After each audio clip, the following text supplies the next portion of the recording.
you, man! In that case, I better check the price before you continue. It might not be worth it to me. On your knees. The 1960s were a bold era for cinema, filled with epic ambitions, star-studded casts, and groundbreaking ideas. Yet not every gamble paid off. Amid the lavish epics, experimental dramas, and ambitious musicals, dozens of films stumbled, confused audiences, or sank at the box office. Some were overblown, some were bizarre, and some were simply uninspired, but all share one thing in common: they became forgotten flops. So, join us as we explore 25 forgotten movies from the 1960s that failed miserably. Con el hecho de que todos los días, en los círculos cubanos, para fomentar las ilusiones del pueblo cubano. Few cinematic misfires are as bewildering as Che, a 1969 biopic that cast Egyptian actor Omar Sharif as Argentine revolutionary Che Guevara and Jack Palance as Fidel Castro. Directed by Richard Fleischer, the film attempted to chronicle Guevara's transformation from Cuban guerrilla hero to Bolivian martyr, but it collapsed under historical inaccuracies, wooden dialogue, and tone-deaf casting. With a $5.1 million budget and only $2.5 million in U.S. rentals, it was a financial and critical disaster. Right-wing groups boycotted it, Latin American audiences protested, and critics lambasted its shallow characterizations. Twilight Time's later Blu-ray release dubbed it a fascinating failure. But in 1969, Che was simply a cinematic embarrassment that misunderstood its subject and alienated nearly everyone. No one will fire unless I so order! Those people are under the protection of a flag of truce! John Wayne's directorial debut, The Alamo, was more than a film. It was a patriotic crusade. Wayne poured his own money into the $12 million production, even mortgaging his house to complete it. The film dramatized the 1836 battle with sweeping grandeur and a cast led by Wayne himself as Davy Crockett. Though it earned Oscar nominations and respectable box office returns, it failed to recoup its massive budget and ultimately lost money. Critics were divided. Some praised its scale, others found it bloated and jingoistic. Wayne's dream project became a cautionary tale about unchecked ambition. Despite its historical subject and star power, The Alamo faded into obscurity, remembered more for its financial woes than its cinematic legacy. With The Alamo losing money despite star power, could MGM's costly Samaritan remake fare any better? We do. Well, a couple pieces now. Oh, you poor thing.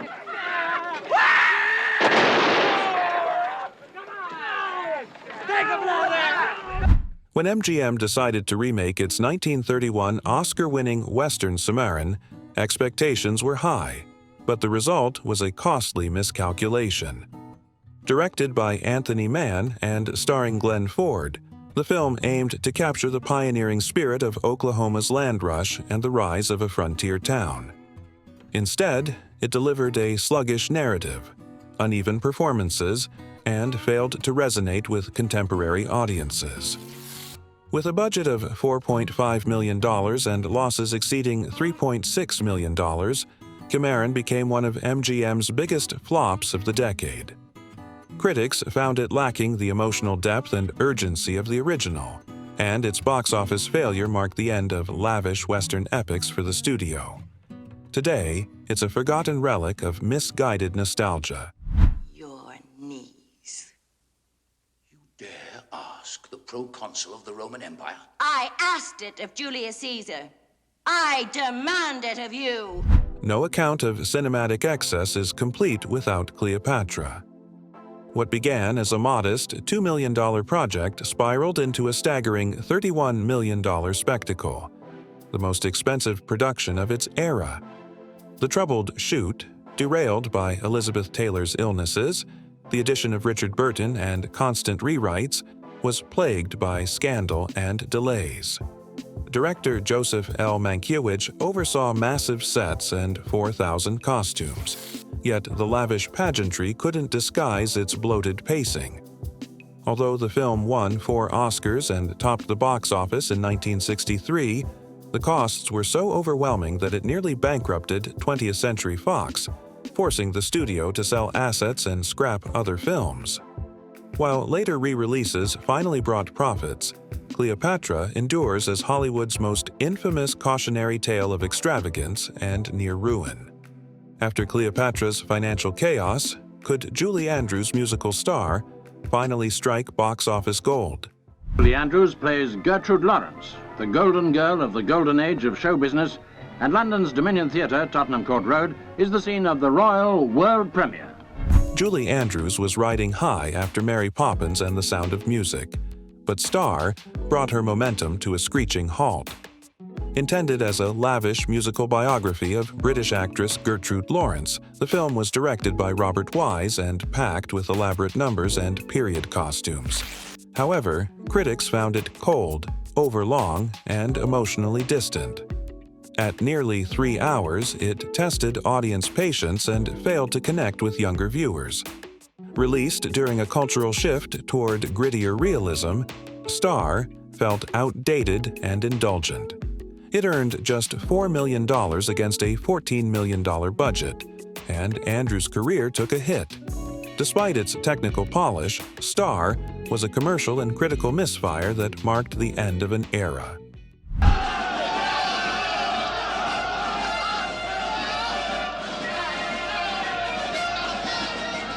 Set during the Boxer Rebellion, 55 Days at Peking was a sprawling historical epic starring Charlton Heston, Ava Gardner, and David Niven. Produced by Samuel Bronston and directed by Nicholas Ray, the film was shot in Spain with massive sets replicating Beijing. Its $17 million budget was astronomical, and production delays, including Ray's departure, compounded problems. Though the film featured impressive battle scenes and a sweeping score by Dmitri Tiomkin, it failed to resonate with audiences. Critics found it stiff and overly long, and it earned only $10 million in U.S. rentals. Bronston's empire began to crumble soon after. Today, 55 Days at Peking is remembered as a monument to overreach, an ambitious spectacle that couldn't justify its cost or scale. Fight long wars. Your burdens have been great. But we come now to the end of the road. Few films have tried to rival Ben-Hur or Spartacus in scale, but The Fall of the Roman Empire aimed to surpass them and failed. Directed by Anthony Mann and produced by Samuel Bronston, it starred Sophia Loren, Stephen Boyd, Alec Guinness, and Christopher Plummer. The film recreated ancient Rome with colossal sets, including a full-scale forum. Despite its grandeur and philosophical ambition, it lacked emotional depth and narrative momentum. With a $19 million budget and tepid box office returns, it was a financial disaster. Critics praised its visuals but criticized its pacing and lack of character development. Ironically, its failure helped inspire Gladiator decades later. In its time, however, Fall marked the collapse of Bronston's epic ambitions. How dare you touch me? Never do that again. Blending murder mystery with wartime intrigue, The Night of the Generals had all the ingredients for success: Peter O'Toole, Omar Sharif, and a Nazi-era setting. Directed by Anatol Litvak, the film follows a German officer investigating a prostitute's murder linked to high-ranking generals. Despite its unique premise and stylish cinematography, the film struggled with tonal inconsistency and convoluted plotting. Audiences found it too cerebral for a thriller and too detached for a war drama. Released during a time of shifting cinematic tastes, it failed to make a mark commercially or critically. Its $6 million budget yielded modest returns, and it quickly faded from public memory. Today, The Night of the Generals remains an ambitious but forgotten experiment. With Night of the Generals missing its mark, could the daring, unconventional drama Petulia connect with viewers? The film is a tragedy of communication in love. and the inability of people to commit not only to each other in this personal relationship, but into problems of the world around them, to deal. In the haze of late 60s counterculture, Petulia emerged as a daring, fragmented portrait of emotional disconnection, but its brilliance was lost on most viewers. Directed by Richard Lester and starring Julie Christie and George C. Scott, the film used nonlinear editing, flashbacks, and surreal imagery to explore post-divorce malaise and societal alienation. Critics were divided. Pauline Kael praised its audacity, while others found it incoherent. Audiences expecting romance or clarity were baffled. Warner Brothers struggled to market it, and box office returns were dismal. Though later hailed as a precursor to New Hollywood's introspective style, Petulia was too ahead of its time.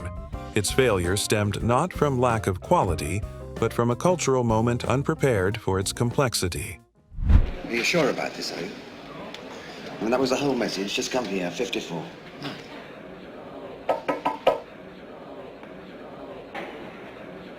Adapted from James Clavell's novel, King Rat offered a grim, unflinching look at survival in a Japanese POW camp, but its realism proved commercially toxic. Directed by Brian Forbes and starring George Segal, the film eschewed heroism for moral ambiguity, focusing on a manipulative American prisoner thriving amid deprivation. Critics admired its psychological depth and stark cinematography, yet audiences found it too bleak and slow-paced. Released during a period when war films leaned toward action and redemption, King Rat stood apart and suffered for it. It earned modest box office returns and quickly faded from public consciousness. Despite its literary pedigree and strong performances, the film's refusal to sentimentalize war made it a forgotten casualty of audience expectations. Congratulations, Major. It appears that at last you have found yourself a real war. Sergeant Gomez, sir, dismount and deploy your... Sam Peckinpah's Major Dundee was supposed to be his breakout epic, a Civil War-era Western starring Charlton Heston and Richard Harris. Instead, it became a textbook case of studio interference and creative implosion. Columbia Pictures slashed Peckinpah's budget mid-production and re-edited the film without his input, resulting in a disjointed narrative and uneven tone. The story, about a rogue Union officer chasing Apache raiders into Mexico, had potential but lacked cohesion. Critics noted flashes of brilliance buried under studio meddling. Box office returns were disappointing, and Peckinpah's reputation took a hit. A restored version decades later revealed the film's original ambition, but in 1965, Major Dundee was dismissed as a muddled misfire, too violent, too long, and too compromised to succeed. Is safe. Ladies first, and forget the sentiment. The name of the game was dirty, and they played it to the hilt. War films were evolving by 1969, and Play Dirty tried to ride that wave, but its nihilism alienated viewers. Directed by André de Toth and starring Michael Caine and Nigel Davenport, the film followed a British officer leading a rogue commando unit in North Africa. Unlike traditional war narratives, Play Dirty offered no heroism, just betrayal, moral ambiguity, and a brutal ending. Critics were unsettled by its cynicism, and audiences expecting another Guns of Navarone stayed away. The film's gritty realism and anti-war stance were ahead of their time, but its bleak tone doomed it commercially. With a modest budget and poor box office performance, Play Dirty vanished quickly. Today, it's a forgotten precursor to the revisionist war genre. What's wrong? Why'd you stop? It's too easy. No mines, no roadblocks. War films were abundant in the 1960s, but The Bridge at Remagen struggled to distinguish itself. Directed by John Gillerman and starring George Segal and Robert Vaughn, the film dramatized the U.S. Army's race to capture the Ludendorff Bridge before German forces could destroy it. Though based on true events and featuring solid performances, the film's production was marred by political unrest. filming in Czechoslovakia was halted due to the Soviet invasion. The budget swelled to $8 million, and despite its action-packed sequences, it failed to break even. Critics found it competent but uninspired, and audiences were fatigued by formulaic war narratives. Overshadowed by more dynamic contemporaries, Remagen faded quickly, remembered only by military history buffs and genre completists. Father, into thy hands I commit. Biblical epics were once box office gold, but the greatest story ever told proved that grandeur alone couldn't guarantee success. Directed by George Stevens and starring Max von Sydow as Jesus, the film boasted an all-star cast, Charlton Heston, John Wayne, and Claude Rains among them. Its production spanned 5 years and cost over $20 million, with Stevens obsessively crafting each frame. Yet the film's solemn tone, glacial pacing, and stunt casting, Wayne as a Roman centurion, drew ridicule. Critics called it reverent but lifeless, and audiences failed to connect. Despite Oscar nominations and sweeping visuals, it earned only modest returns. The film's ambition was biblical, but its reception was apocalyptic. Today, it's a cautionary tale of excess and misjudged reverence. Awful or somebody. Really, people are awfully nice. What are you going to do with them? Well, we could make ourselves a couple of nice overcoats for a start. Come on, boy. Come on, boy. Not every Oscar-winning musical finds favor with audiences, and Dr. Dolittle is a prime example. Starring Rex Harrison as the eccentric veterinarian who talks to animals, the film was adapted from Hugh Lofting's beloved children's books. Production was plagued by location issues, animal mishaps, and Harrison's difficult behavior. With a budget nearing $17 million, it was one of the most expensive musicals of its time. Though it won 2 Academy Awards and featured the hit song "Talk to the Animals," critics panned its bloated runtime and lack of charm. Audiences stayed away, and the film failed to recoup its costs. Its failure nearly sank 20th Century Fox, and despite its technical polish, Dr. Dolittle was Oscar-winning but still widely considered a flop. What? Darlene, who does she look like? Flo. What are you talking about, Flo? She doesn't have Flo's mouth. Now, who does her mouth remind you of? Few films capture the misguided excess of the late 1960s like Skidoo, Otto Preminger's notorious LSD-tinged comedy that has gone down as one of Hollywood's great disasters. The film attempted to ride the counterculture wave but was made by people who clearly didn't understand it. Preminger, then in his 60s, cast Jackie Gleason, Carol Channing, Mickey Rooney, Burgess Meredith, and even Groucho Marx in his final film role as a mob boss named God. The bizarre plot revolves around gangsters, prison escapes, hippies, and a surreal acid trip that left audiences bewildered. Critics panned its incoherent mix of slapstick, psychedelia, and heavy-handed satire. The film bombed so badly that it became a career embarrassment for nearly everyone involved. Today, Skidoo survives only as a cult oddity, remembered less for laughs than for showing how disastrously Hollywood misread youth culture in the late 1960s. Being like a deeply offended Tibetan yak. Aren't we? Hollywood loves stories about itself, but the legend of Lila Clare proved that self-satire can backfire spectacularly. Directed by Robert Aldrich and starring Kim Novak, the film follows an aspiring actress haunted by the persona of a dead screen siren she's cast to portray. Intended as a gothic critique of fame, identity, and studio manipulation, it instead became a campy mess. Novak's performance was widely panned, and the film's overwrought symbolism and melodrama confused critics. MGM hoped for prestige. Instead, they got ridicule. It flopped commercially and critically, with reviewers calling it a grotesque parody of Hollywood. Despite its ambition, Lila Clare failed to capture the tragedy it aimed for, becoming a cautionary tale of misjudged tone and excess. You sure give them a run for their money. He's gonna need a good lawyer. Maybe he can hire my daddy.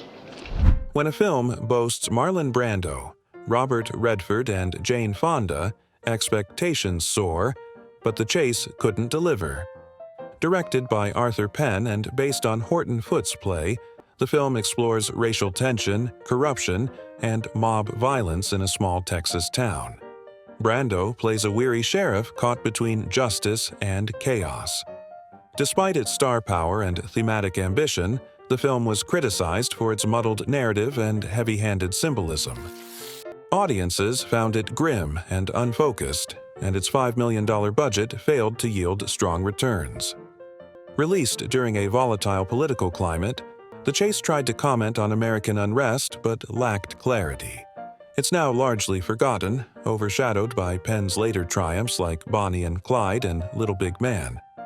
After The Chase's failure, could the campy Hollywood melodrama The Oscar capture viewers' attention at all?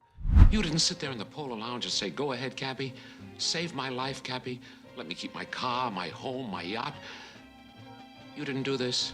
If you're looking for a masterclass in Hollywood misfires, the Oscar delivers in spades. Directed by Russell Rouse and starring Stephen Boyd, Elka Summer, and Tony Bennett in his acting debut, the film follows a ruthless actor clawing his way to an Academy Award. Intended as a biting exposé of fame and vanity, it instead became a campy disaster. The dialogue was overwrought, the performances melodramatic, and the pacing erratic. Critics savaged it. Pauline Kael called it a sick joke, and audiences stayed away. Despite its insider setting and Oscar-themed premise, it failed to resonate and quickly vanished from theaters.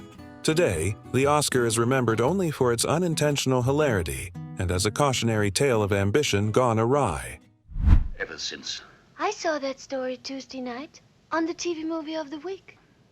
I believe in what you said before. Oh my gosh. Imagine a film so surreal, so star-studded, and so baffling that it left critics speechless and audiences bewildered. Candy, adapted from Terry Southern and Mason Hoffenberg's satirical novel, starred Ewa Olin as a naive blonde pursued by a parade of eccentric men. Ringo Starr, Marlon Brando, Richard Burton, and Walter Matthau among them. Directed by Christian Marquand, the film attempted to lampoon sexual liberation through psychedelic visuals and absurdist vignettes. But its incoherent structure, uneven tone, and gratuitous nudity alienated viewers. Released during the height of counterculture, it was too chaotic for mainstream audiences and too shallow for intellectuals. Despite its cult curiosity status today, Candy was a commercial misfire in 1968, an overindulgent experiment that collapsed under its own excess. This is Mr. Barlow. Mr. Barlow, how do you do? Mr. Barlow's loved one is Sir Francis Hinsley. Yes, of course. Few films have skewered American institutions with such venom as The Loved One, yet its satire proved too acidic for its own good. Based on Evelyn Waugh's novel and directed by Tony Richardson, the film targeted the funeral industry, Hollywood, and post-war consumerism. With a cast including Robert Morse, Jonathan Winters, and Rod Steiger, it promised biting wit and surreal comedy. Instead, it delivered tonal confusion and narrative chaos. Critics were divided. Some admired its audacity, others found it grotesque and unfocused. MGM struggled to market the film, and audiences failed to connect with its dark humor. Despite its pedigree and ambition, The Loved One flopped at the box office and faded into obscurity, remembered only by die-hard satirists. Wales now, Finlander, you're pushing him too far. Right, Captain. You must stop this madness. Well, you still think I'm frightening, eh, Commodore? Sub-Captain and his crew will act now like animals. Tension simmers in The Bedford Incident, a Cold War thriller that aimed for Hitchcockian suspense but missed the mark commercially. Directed by James B. Harris and starring Richard Widmark and Sidney Poitier, the film follows a U.S. destroyer stalking a Soviet submarine in icy waters. Its claustrophobic setting and escalating paranoia mirrored real-world anxieties, yet its grim tone and talk-heavy script alienated audiences seeking action. Released during a flood of nuclear-themed dramas, it lacked the spectacle of Failsafe or Dr. Strangelove. Critics praised its performances and moral ambiguity, but box office returns were underwhelming. Despite its intelligent premise and taut direction, the Bedford incident sank quietly, overshadowed by flashier contemporaries and lost in the depths of Cold War cinema. With Cold War dramas faltering, could Katharine Hepburn salvage the surreal The Madwoman of Chaillot? But just like yourself. I mean, oh, a little cleaner maybe, or dirtier perhaps, or angry or smiling. When surrealism meets social satire, the result can be either brilliance or bewilderment, and The Madwoman of Chaillot leaned hard into the latter. Adapted from Jean Giraudoux' play and directed by Brian Forbes, the film starred Katharine Hepburn as a whimsical Parisian eccentric battling corrupt industrialists. Despite its anti-capitalist themes and theatrical pedigree, the film's tone veered wildly between whimsy and preachiness.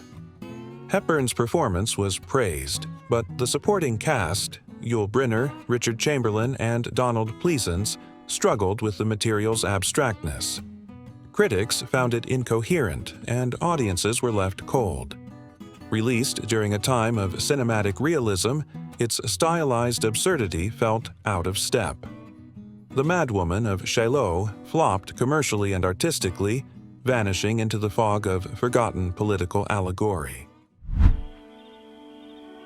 Is every girl the only girl? I'm beginning to like it. Before The Godfather made him a legend, Francis Ford Coppola directed Finian's Rainbow, a musical that missed its mark. Based on the 1947 Broadway hit, the film starred Fred Astaire and Petula Clark in a tale blending Irish folklore, racial satire, and magical realism. Despite vibrant Technicolor and Burton Lane's catchy score, the film's themes felt outdated by 1968.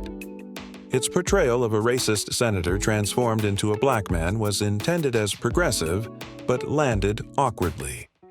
Coppola's direction was uneven, caught between honoring old-school musicals and embracing new Hollywood's grit.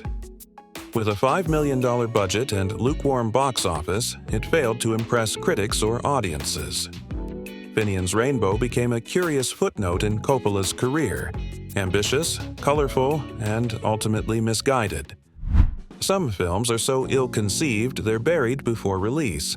The Extraordinary Seaman is one such casualty. Directed by John Frankenheimer and starring Alan Alda, David Niven, and Faye Dunaway, this bizarre World War II comedy follows a ghostly British naval officer commanding a ragtag crew in the Pacific. MGM shelved the film for 2 years, sensing disaster. When it finally limped into theaters, critics pounced. The humor was flat, the pacing erratic, and the supernatural premise baffling. Frankenheimer later disowned it, calling it his worst film. Despite its star power and wartime setting, it earned almost nothing and was quickly forgotten. The Extraordinary Seaman stands as a rare Frankenheimer flop, an eccentric, unfunny misfire that even its studio tried to erase from memory.